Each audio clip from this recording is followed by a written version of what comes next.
बच्चों, अगर आपने इस चैप्टर को मैग्नेटिक मटेरियल को कंप्लीट स्टडी कर लिया है तो आपके 5 मार्क्स सिक्योर हो जाएंगे। याद रहे, हमारी स्टडी में सबसे पहले ये देखेंगे हम कि हम पास हो रहे हैं या नहीं पेपर से। सेकेंडरी स्टेप रहेगी हमारी ग्रुपिंग। तो बच्चों, सबसे पहला काम क्या करोगे, आप पासिंग को ढूंढोगे कि हम पास कैसे हो। तो कोई एक चैप्टर को आप बहुत अच्छे तरीके से पढ़ लेना। जैसे आपके पास मैग्नेटिक मटेरियल एक छोटा सा चैप्टर है जिसमें केवल और केवल 8 टॉपिक्स है। इन 8 टॉपिक्स की अच्छे से स्टडी कर लेते हैं तो कोई भी 1 से 2 टॉपिक इसमें से पूछे जाएंगे और आपके 5 मार्क्स फिक्स हो जाएंगे। राइट है, इस तरह 5 मार्क्स के ज़रिए से आप पास हो सकते हैं पेपर, फिजिक्स के पेपर में। अच्छा, 5 मार्क्स पे सर पास हो जाते हैं क्या? नहीं रे बाबा, 5 मार्क्स पे पास होने का मतलब क्या होगा, आप MCQ 10 मार्क्स के, उसमें से 2-4 MCQ तो सही आएंगे आपके, 2-4 MCQ सही आएंगे और यहाँ से 5 मार्क्स अगर पूरे आप ले लेते हैं तो आपको 9 to 10 मार्क्स हो जाएंगे। यानी ऑल राउंड अगर आपको स्कूल से 25 मार्क्स मिले तब भी 35 पर आप पास हो सकते हैं। राइट है। अच्छा ठीक है, ग्रुपिंग के लिए क्या करें, मैंने बताया था ना, कोई भी 4 चैप्टर लो सिंपल टाइप के और उसको कंप्लीट स्टडी करो ग्रुपिंग के लिए, फिर अदर्स चैप्टर के लिए इंपॉर्टेंट पढ़ सकते हैं। ठीक है, और स्कोरिंग करना है तो फिर स्ट्रेटजी फॉलो करो जो मैंने लास्ट टाइम आपको बता रखी थी। राइट है। तो प्यारे बच्चों, ये चैप्टर है मैग्नेटिक मटेरियल, सिंपल चैप्टर, पूरी किताब का सबसे सिंपल चैप्टर। 8 टॉपिक्स है और रिपीटेड टॉपिक बार बार जो होते हैं बेसिकली इसके अंदर ये ओरिजिन वाला पार्ट जो है तो रिपीट होता रहता है, ये वाला पार्ट। ओके ना, ये वाला पार्ट, ये 1-2 इंपॉर्टेंट टॉपिक्स है ये, और एक तीसरा है magnetic properties of material. But तुमको क्या करना है, पूरा की पूरा चैप्टर अच्छे से पढ़कर जाना है ताकि इन 8 टॉपिक्स में से कोई भी क्वेश्चन आए तो आपको करने आए, है ना बच्चों। कुछ तो भी चैप्टर आप कुछ चैप्टर ऐसे बनाओ जो पूरे की पूरी आपकी स्टडी होनी चाहिए जिससे आपके मार्क्स सिक्योर रह सके, वरना आप कोई एक टॉपिक को मिस कर दोगे और वही एग्जाम में आ जाए तो ऐसे नहीं। कुछ चैप्टर्स ऐसे रखो जिसमें से आप इंपॉर्टेंट पढ़ो और कुछ चैप्टर ऐसे रखो जिसमें से आप कंप्लीट चैप्टर पढ़ो ताकि आपके एवरेज मार्क्स रहे। ठीक है, हायर स्कोरिंग के लिए मैंने प्लान ए बनाया था पिछले लेक्चर के अंदर, आप उस स्ट्रैटेजी को फॉलो कर सकते हैं।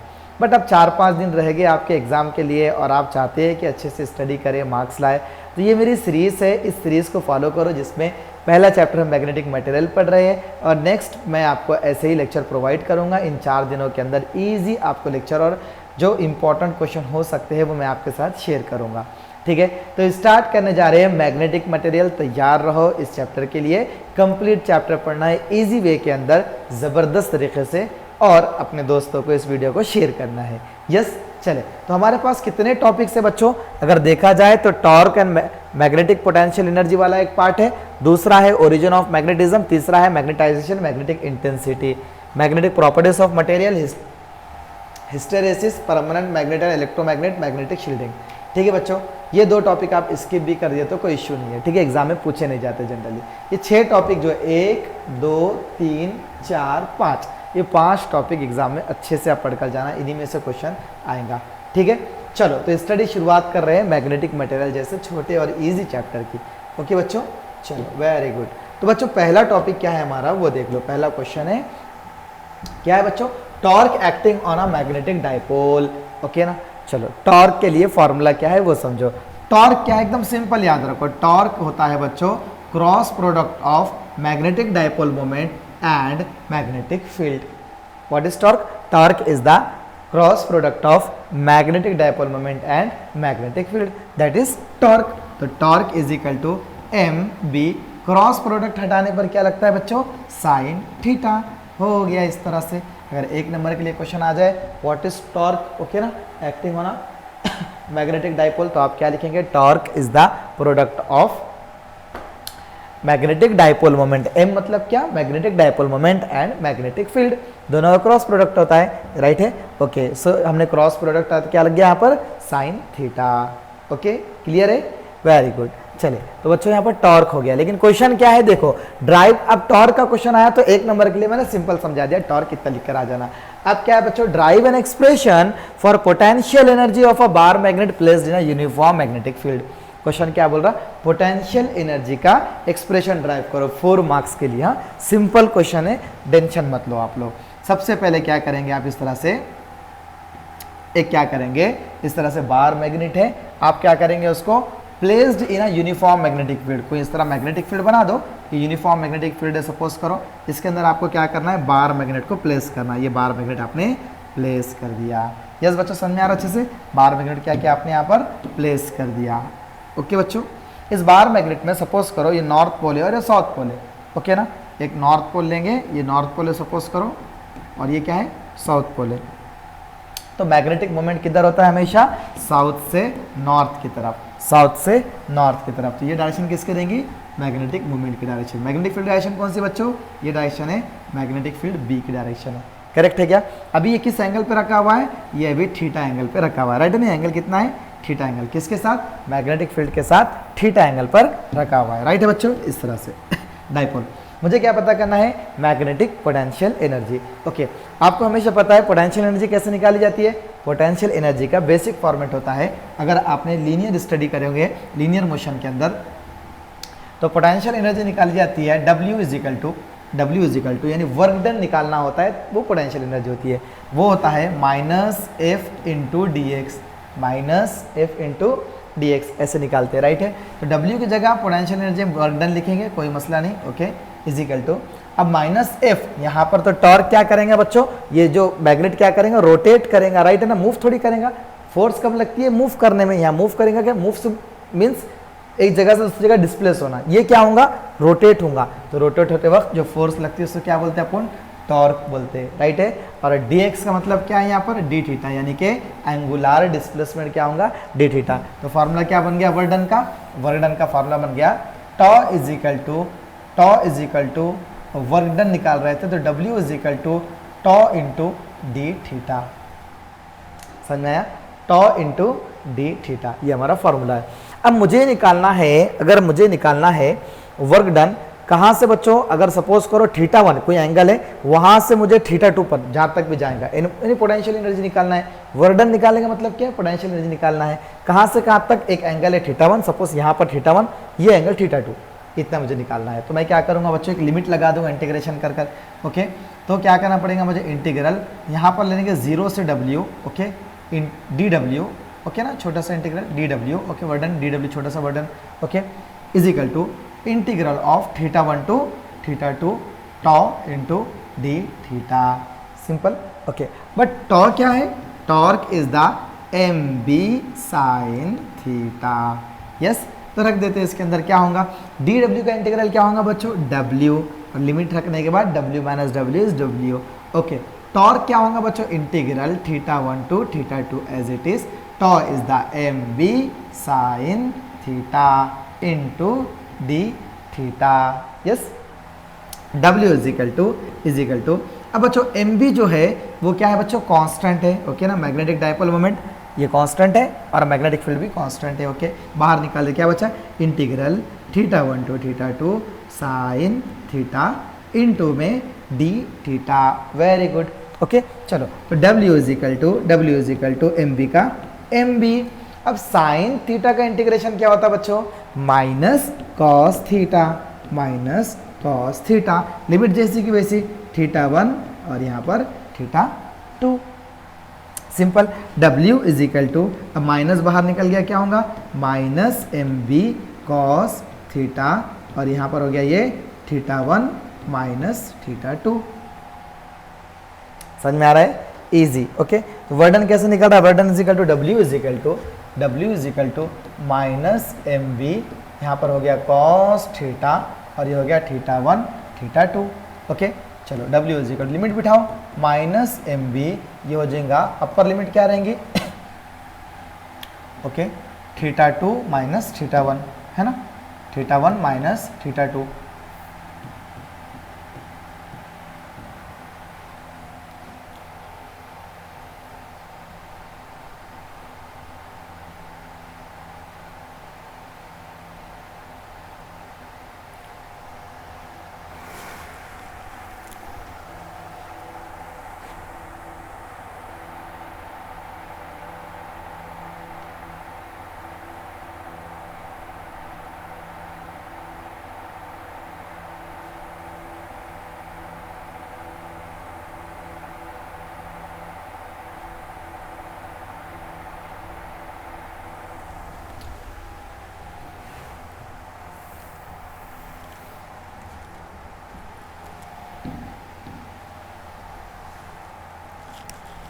क्या आया, W is equal to minus M B cos theta limit theta 1 to theta 2।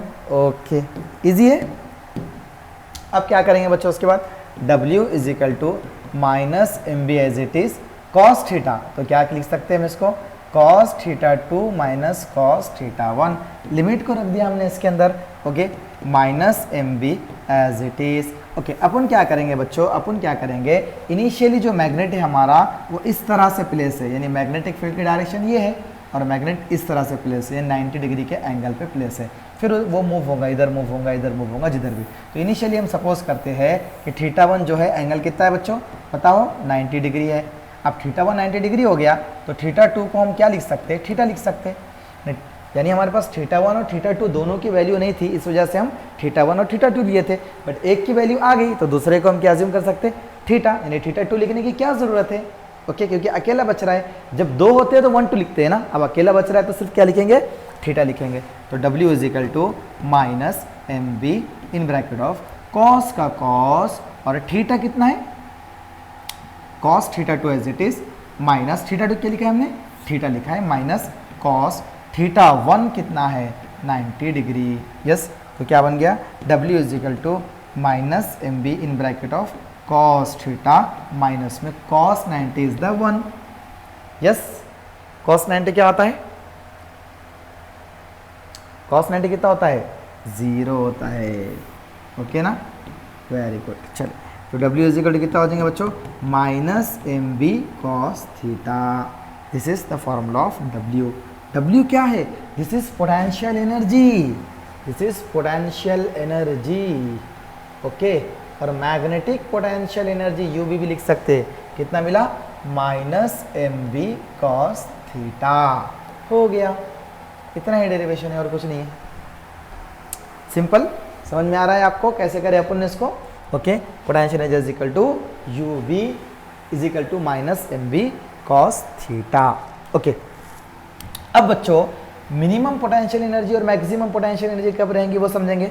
चले, तो सबसे पहले बच्चों अगर सपोज करो ये हमारा मैग्नेटिक डायपोल मोमेंट है और ये मैग्नेटिक फील्ड है, दोनों की डायरेक्शन अगर सेम होंगी तो थीटा कितना होगा, थीटा होगा 0 डिग्री। तो क्या बनेगा condition, potential energy is equal to minus M B cos 0, cos 0 is equal to 1 होगा, 1। तो आंसर क्या बनेगा, potential energy is equal to minus M B, यानी कि सबसे कम पोटेंशियल एनर्जी कहाँ पर होंगी, 0 डिग्री पर। तो इसे कहेंगे मिनिमम पोटेंशियल एनर्जी। बच्चों यही क्वेश्चन एग्जाम में पूछा गया 2023 के अंदर, 2 मार्क्स के लिए मिनिमम और मैक्सिमम पोटेंशियल एनर्जी के लिए क्वेश्चन पूछा गया था, वो यही है। मिनिमम पोटेंशियल एनर्जी कब होती है, वो होती है 0 डिग्री पर, यानी कि जब मैग्नेटिक मोमेंट और मैग्नेटिक फील्ड की डायरेक्शन सेम हो तब बहुत ही स्टेबल होता है मैग्नेटिक, ये मैग्नेट जो है हमारा बार मैग्नेट स्टेबल होता है, उसके अंदर कोई एनर्जी नहीं होती है और मिनिमम एनर्जी होती है वो माइनस एम बी के बराबर होती है। राइट है क्या, क्या किया हमने यहाँ पर, cos 0 लिया, राइट है ना, cos 0 1 होता है, आंसर आया minimum potential minus M B. अच्छा, मैक्सिमम पोटेंशियल एनर्जी कब आएंगे बच्चों, maximum potential energy case number 2, ये भी क्वेश्चन पूछा गया, मैक्सिमम पोटेंशियल एनर्जी कब आएंगे, जब मैग्नेटिक फील्ड की डायरेक्शन ऐसी हो और मैग्नेटिक मोमेंट डायरेक्शन ऐसी हो, मतलब एंटी पैरेलल। एंटी पैरेलल मतलब क्या, थीटा 180 डिग्री। ओके, चले, तो potential energy is equal to minus M B cos 180, cos 180। Okay, तो potential energy is equal to minus M B और कॉस 180 होगा -1, तो क्या होगा पोटेंशियल एनर्जी बतलाओ, minus minus plus M b. Yes, plus M b. So this is maximum potential energy, that is plus mb, and minus mb is the minimum potential energy. At what angle? Angle is 0 degree. Okay, potential energy is minimum, angle is 180 degree, potential energy is maximum. अच्छा, potential energy 0 कहाँ होती है, तो logically जब magnetic field और magnetic moment में 90 degree का angle बन जाए, कितने का एंगल बन जाए, 90 डिग्री का एंगल बन जाए। ओके, सपोज करो ये वाला पार्ट और ये वाला पार्ट दोनों 90 डिग्री के एंगल में हो। ओके, थीटा कितना बन जाए, 90 डिग्री बन जाए, और ये मैग्नेटिक मोमेंट है, तो क्या होगा बच्चों, cos 90 तो 0 हो जाएगा। तो क्या बनेगा बताओ फॉर्मूला फिर हमारा, potential energy equal to minus M B cos theta, cos 90 is 0, तो minus M B into 0, answer is 0। तो क्वेश्चन अगर एग्जाम में आ जाए कि पोटेंशियल एनर्जी 0 कब होती है, तो आंसर लिखना चाहिए at the angle 90 degree when the magnetic field and magnetic movement are perpendicular to each other. Yes बच्चों, वेरी गुड, बहुत बढ़िया। तो इस तरह से ये डेरिवेशन आपने अच्छे से कर लेना चाहिए। चले नेक्स्ट क्वेश्चन पर आते हैं। क्या कह रहा है, ड्राइव एन एक्सप्रेशन, 4 मार्क का सेम क्वेश्चन, इंपॉर्टेंट क्वेश्चन है, ओके ना, ये एग्जाम में आ सकता है। Drive an expression for the time period of angular oscillation, angular oscillation के लिए टाइम पीरियड पता करना है, okay, of a bar magnet. Suppose करो सबसे पहले कि आपके पास एक बार मैग्नेट है जो कहाँ पर प्लेस है, उसको सस्पेंड किया हुआ है, लटकाया हुआ है एक स्ट्रिंग के जरिए से। ठीक है बच्चों, यहाँ पर मैं आपको स्टेप्स बताता हूँ, वो स्टेप्स को फॉलो करो और सेम डेरिवेशन लिख कर आओ, पूरे मार्क्स मिलेंगे। क्या निकालना है, टाइम पीरियड ऑफ, किसका टाइम पीरियड, बार मैग्नेट का टाइम पीरियड निकालना है कि वो कितना ऑसिलेट कर पाता है, ओके ना। चले एंगुलर ऑसिलेशन की बात कर रहे हैं यहाँ पर। पहले बच्चों आप मुझे बताओ, टॉर्क का फॉर्मूला आपने क्या सीखा था, बताओ, M B sine theta. Yes, torque का फॉर्मूला सीखा था M B sine theta, okay. दूसरा और एक टॉर्क का फॉर्मूला आपने पहले क्या लिखना है, थ्योरी के अंदर कंसीडर करो एक बार मैग्नेट है जो कि सस्पेंड किया हुआ है एक स्ट्रिंग के जरिए से, ओके। फिर आपने लिखना है torque acting, that is M B sine theta. फिर उसके बाद बच्चों आपको लिखना है कि टॉर्क जो होता है बेसिकली रिलेशन में क्या होता है, आई इंटू अल्फा होता है। अल्फा क्या होता है, अल्फा होता है डी स्क्वायर थीटा अपॉन में डी टी स्क्वायर। यस, तो क्या लिख सकता हूँ मैं, torque is equal to I into d square theta upon में डी टी स्क्वायर। यस, ये बन गई इक्वेशन नंबर 1 बच्चों, ये बन गई इक्वेशन नंबर 2, राइट है। टॉर्क के 2 फार्मूले अच्छे से याद करके रखना, ओके, डिटेल जाना नहीं है, आप डायरेक्ट फार्मूले याद करो, tau is equal to M B sine theta and tau is equal to I d square theta upon d t square. Yes, अब दोनों को कंपेयर कर कर देखो, है ना, क्या होगा, ये दोनों टॉ बराबर टॉ है, तो ये बन जाएगा आपका आई d square theta upon d t square, okay ना, कंपेयरिंग इक्वेशन 1 एंड 2, तो क्या बनेगा बताओ, आई d square theta upon d t square, तो क्या हो रहा है यहाँ पर एम बी साइन थीटा, दोनों को इक्वेट कर दिया मैंने, ये वाली इक्वेशन को वाली इक्वेशन मैंने इक्वेट कर दिया, तो ये comparing not equate, okay, equate करने पर मुझे ये इक्वेशन बनी, ओके। तो क्या बनेगा बच्चों, यहाँ पर अगर थीटा बहुत ही स्मॉल हो ना, तो थीटा अगर बहुत ही, if theta is very small, if theta is very small, okay ना, तो बच्चों साइन थीटा लगभग बराबर हो जाता है थीटा के, तो क्या लिख सकते हैं अपन, I d square theta upon d t square, okay, is equal to M b as it is sine theta की जगह पर क्या लिख सकते हैं बच्चों बताओ, M b as it is sine theta जगह सिर्फ थीटा लिखा जा सकता है। Very good. अब क्या करेंगे बच्चों, यहाँ पर d square theta upon d t square same लिखेंगे इज इक्वल टू, अच्छा एक यहाँ पर बात याद रखे, यहाँ पर एक बात याद रखे, ओके, क्या है, एम बी थीटा, ओके, यहाँ पर बात याद रखें कि आप क्या करेंगे, एम बी अपॉन में आई इधर ला लेंगे और इंटू में थीटा। यस, ऐसा लिख सकते हैं आप, वेरी गुड। चलो तो बताओ क्या होगा, d square theta upon d t square is equal, यहाँ पर होगा ये इधर आने पर minus M B upon I into theta is equal to 0। ठीक है क्या बच्चों, ये कुछ मुझे इस तरह से एक इक्वेशन मिली, ये है डिफरेंशियल इक्वेशन, ओके। ये यहाँ पर याद रखो बच्चों कि ये आपका फार्मूला जो टॉर्क का फार्मूला होता है वो क्या होता है, माइनस एम बी, ओके ना, माइनस एम बी, ओके। तो यहाँ पर माइनस एम बी रहेगा, तो माइनस हर जगह लगते रहेंगे, राइट है, माइनस हर जगह लगेगा, यहाँ माइनस लगने पर ये वाला माइनस जो है तो इधर आने पर प्लस हो जाएगा, करेक्ट है क्या। तो d square theta upon d t square plus M B upon I into theta is equal to 0। अब अपन क्या करेंगे, इसको कंपेयर करेंगे, किससे कंपेयर करेंगे, by linear differential equation, okay. SHM की लीनियर डिफरेंशियल इक्वेशन क्या थी बच्चों, डी स्क्वायर एक्स अपॉन में डी टी स्क्वायर प्लस में omega square x is equal to 0। देखो यहाँ पर ये वाला टर्म सेम है, सही है, क्योंकि ये एंगुलर एसएचएम है, ये लीनियर एसएचएम है, तो linear displacement x angular theta, okay, linear displacement x angular theta सब सेम है, सिर्फ किसकी जगह पर कौन आ गया, ओमेगा स्क्वायर जगह कौन आ गया, एम बी अपॉन में आई। तो कंपेयर करने पर क्या लिखा जा सकता है, इसको बतलाओ, कंपेयर करने पर लिखा जा सकता M B upon I is equal to omega square, but omega क्या है, ओमेगा है 2 पाई अपॉन टी, राइट है, तो टी क्या बनेगा, T is equal to 2 pi by omega, right है, तो T is equal to 2 pi as it is upon omega कितना है बच्चों, यहाँ से अगर ओमेगा निकाले तो omega is equal to under root में एम बी अपॉन में आई बनेगा। ओके, अपॉन में अंडर रूट में एम बी अपॉन में आई, राइट है ना। ओमेगा की जगह पर मैंने ये लिख दिया। तो टाइम पीरियड क्या बना, टी इज इक्वल टू 2 पाई का 2 पाई इन यहाँ पर क्या है बच्चों, ये आई है, राइट है ना, आई है। जब मैं इसको ऊपर भेज दूंगा तो क्या होगा बच्चों, देखो इस तरह से 2 पाई का 2 पाई, और ये रूट को ऊपर भेजूंगा तो ये आई ऊपर चल जाएगा, आई अपॉन में क्या बनेगा एम बी। यस, तो टाइम पीरियड ऐसे निकालते हैं। एंगुलर एसएचएम के लिए टाइम पीरियड निकालो बोला तो ऐसे निकालना, ठीक है। अच्छे से समझ में आई बात, वेरी गुड। मैं दोबारा इसको रिवाइज करूँ शॉर्टली, तुमको कैसे रिवाइज लिखना है इसको।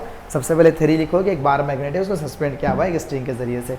ओके, दूसरी बात, हमारे पास टॉर्क क्या होता है, तो टॉर्क के लिए फॉर्मूला है tau is equal to minus M B sine theta. दूसरा फॉर्मूला क्या है टॉर्क का, tau is equal to I into alpha. आप थोड़ा थ्योरी लिखना सीखो, ठीक है ना।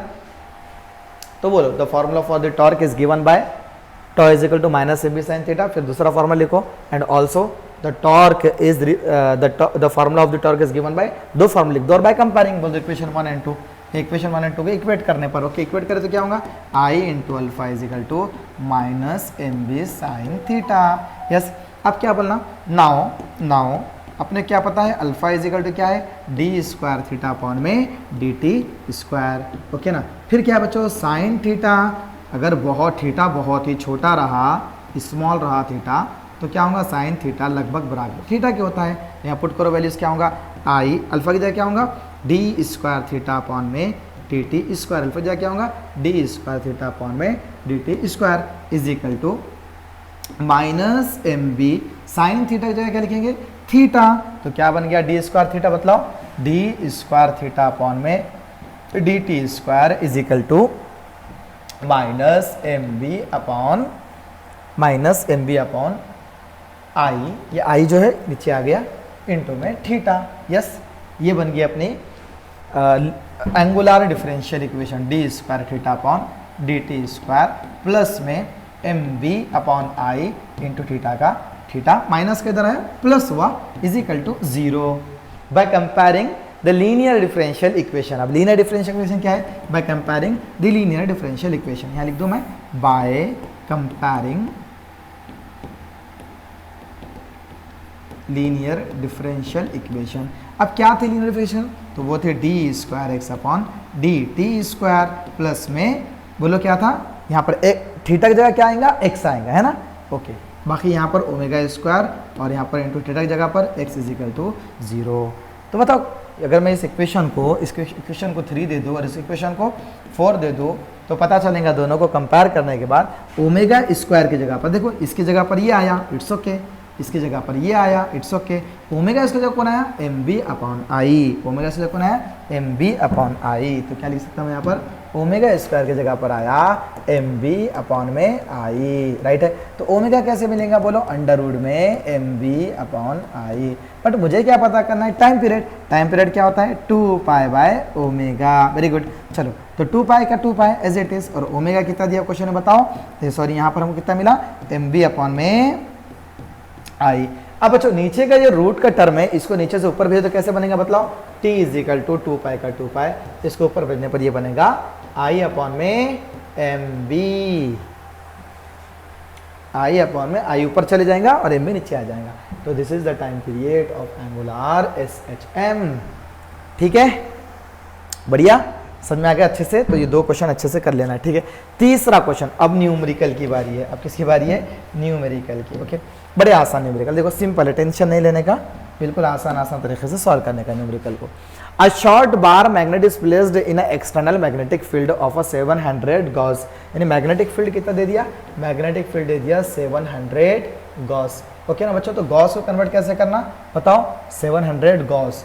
ओके, इसको कैसे कन्वर्ट करना कि 700 इंटू 10⁻⁻4 टेस्ला, गॉस को कन्वर्ट करना टेस्ला में -4 लगा के। Okay, second, when it's an axis makes an angle 30 degree angle makes कर रहा है, राइट है, इस तरह से। Within external magnetic field it experience torque दे रखा है, तो टॉर्क भी टॉ दे रखा है, मैग्नेटिक फील्ड दे रखा है। Simple, find the magnetic moment, M मालूम करने का है। राइट है, क्या पता करना है, m पता करना है अपने को, मैग्नेटिक मोमेंट।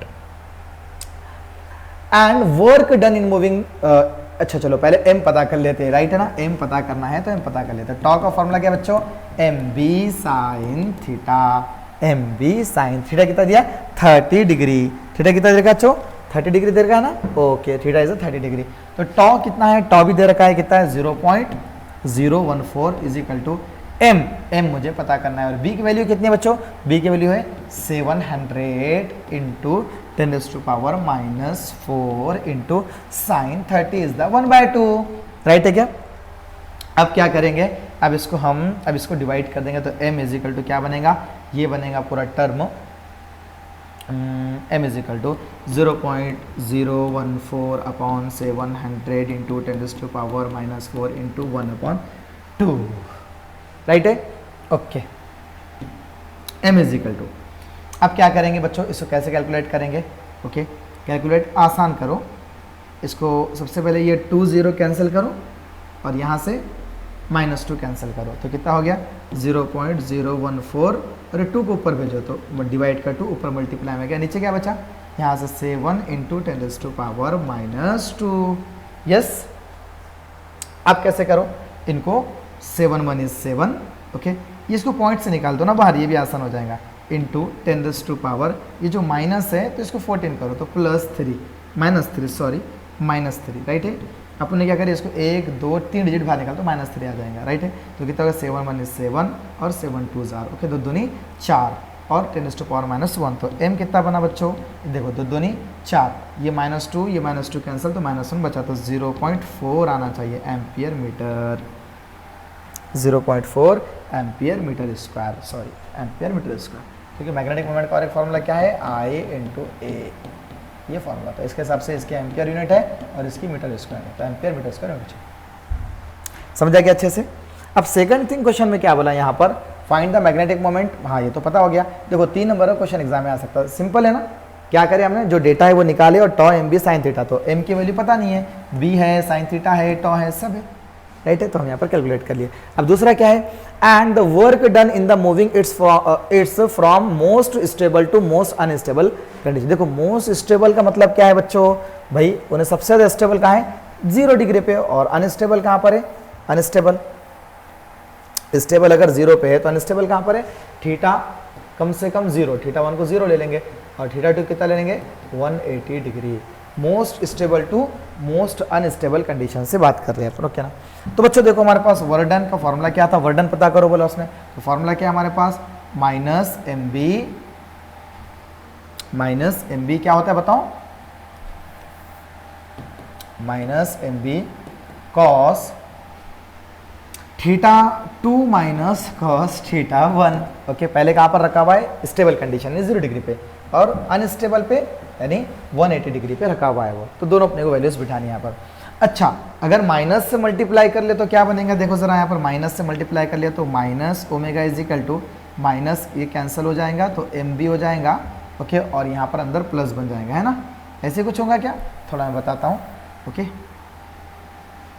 अगर मैं माइनस से ब्रैकेट खोल दिया, ये समझो W is equal to minus से ब्रैकेट खोल दिया तो एम बी का एम बी, और ये बनेगा कॉस थीटा 2, ये माइनस वाला टर्म बन जाएगा ना, कॉस ये माइनस, सॉरी ये minus cos theta 2 plus cos theta 1, right है, ऐसा बनेगा। तो मैं क्या लिख सकता हूँ, W is equal to M B का एम बी, और टर्म को ऐसे लिख सकता हूँ cos theta 1 minus cos theta 2, मतलब क्या करा मैंने क्या किया, थीटा 2 वाले को बाद में लिखा, थीटा 1 वाले को पहले लिखा, राइट है, चलेगा। तो W is equal to M B का एम बी।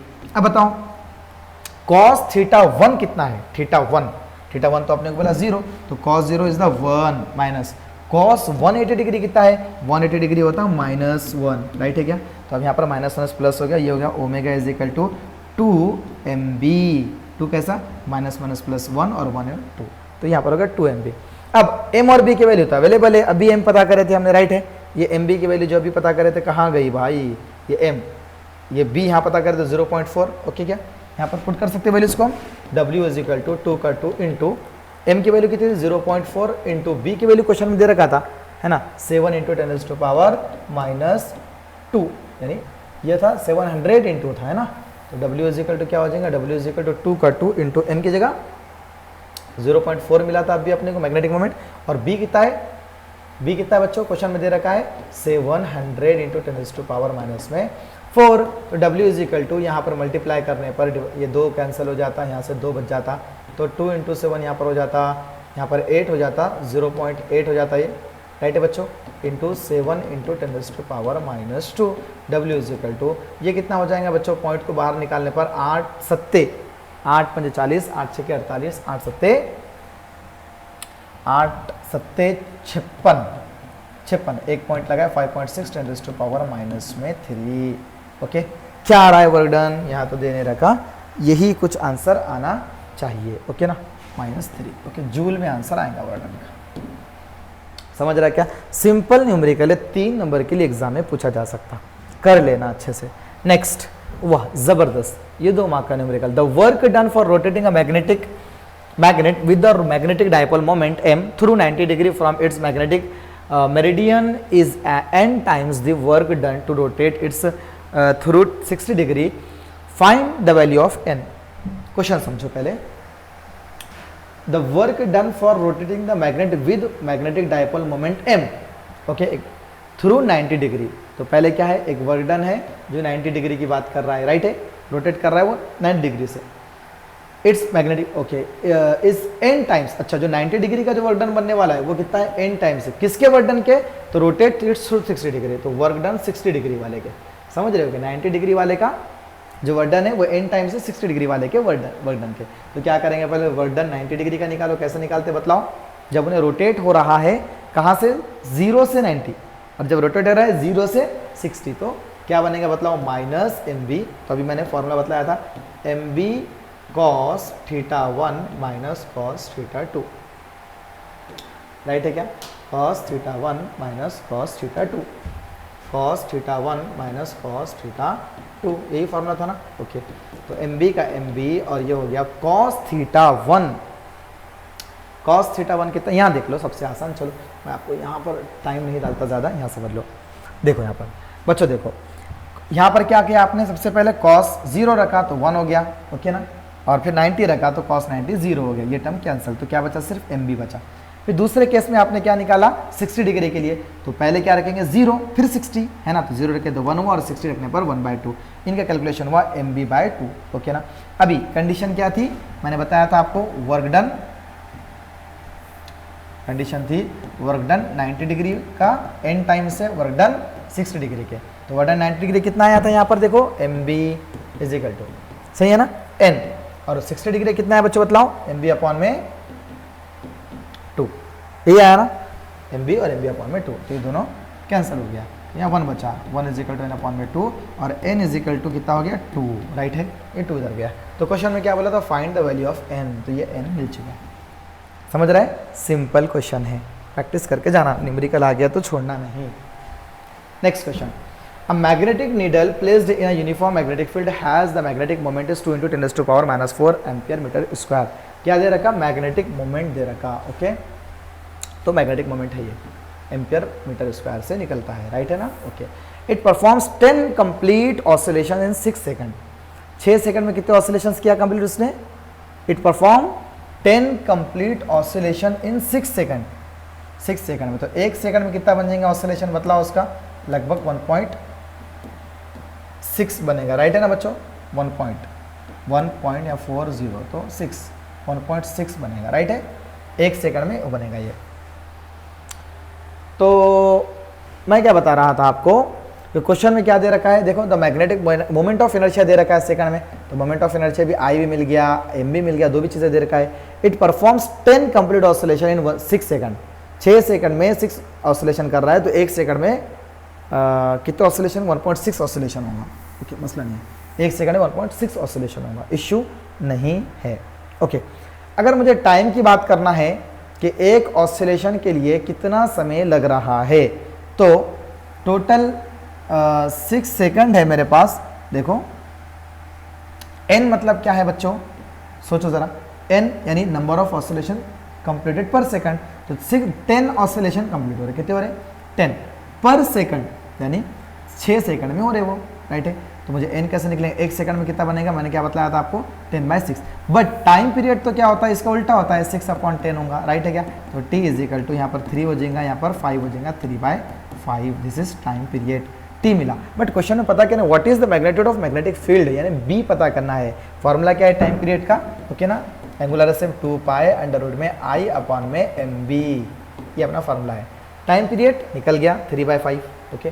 2π कांस्टेंट है, 3.14 से मल्टीप्लाई करो, i क्वेश्चन में दे दिया, राइट है।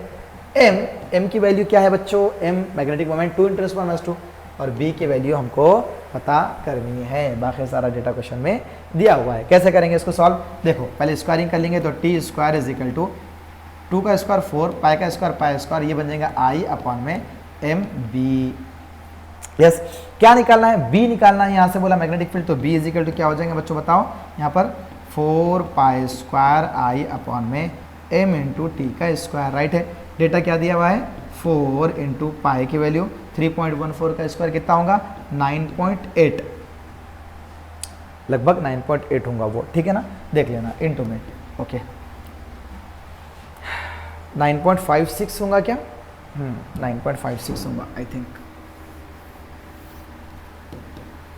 तो पाई का स्क्वायर का 3.14 का स्क्वायर, देखना आपने मल्टीप्लाई करके कितना होगा। तो आई की वैल्यू कितनी है, आई की वैल्यू क्वेश्चन में दे रखा है 7.2, ये वाला, ओके। 7.2 ×